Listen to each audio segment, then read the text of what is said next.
ఎక్కడున్నావే? అదేంటే ఎప్పుడు ఇంక లాస్ట్ మినిట్లో హ్యాండ్ ఇస్తావా నువ్వు? అదేంటే ముందే చెప్పాలి కదా. అయినా ఎప్పుడు నువ్వు ఇలా లాస్ట్ మినిట్లో హ్యాండ్ ఇస్తే ఎలా? అబ్బా ఏంటే నువ్వు? ఏంటి ఒక్కదానివే అన్నావు? కావ్య రాలేదా? దాంతోనే మాట్లాడుతున్నా. వాళ్ళ డాడీ ఎక్కడికి అలౌ చేయట్లేదంట వ్యాక్సిన్ అయ్యే వరకు. ఇంతవరకు వ్యాక్సిన్ వేసుకోకుండా ఏం చేస్తుంది? ఏమో కానీ అసలు మన కాలేజెస్ స్టార్ట్ అవుతాయంటావా? ఇంట్లో ఉండి ఉండి పిచ్చిలేస్తుందే.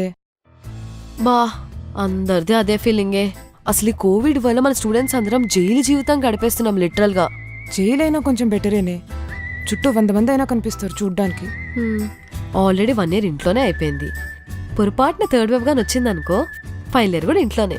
అసలు మనకి బీటెక్ సర్టిఫికేట్స్ ఎలా వస్తాయో, క్యాంపస్ ప్లేస్మెంట్స్ ఏమవుద్దో ఆలోచిస్తేనే నాకు పిచ్చెక్కుతుంది తెలుసా. దీనికి తోడు మనగడు రోజుకి ఒక్కసారైనా ఏ హాయ్ కోవిడ్ బ్యాచ్ అని ఏడిపిస్తున్నాడు. అయినా నువ్వు చాలా లక్కీనే. మా ఇంట్లో అయితే చదివింది చాలు పెళ్లి చేసేద్దాం తక్కువ ఖర్చుతో అయిపోతుందని రోజుకొక్కసారన్నా టాపిక్ తెచ్చి సంపుతున్నారు.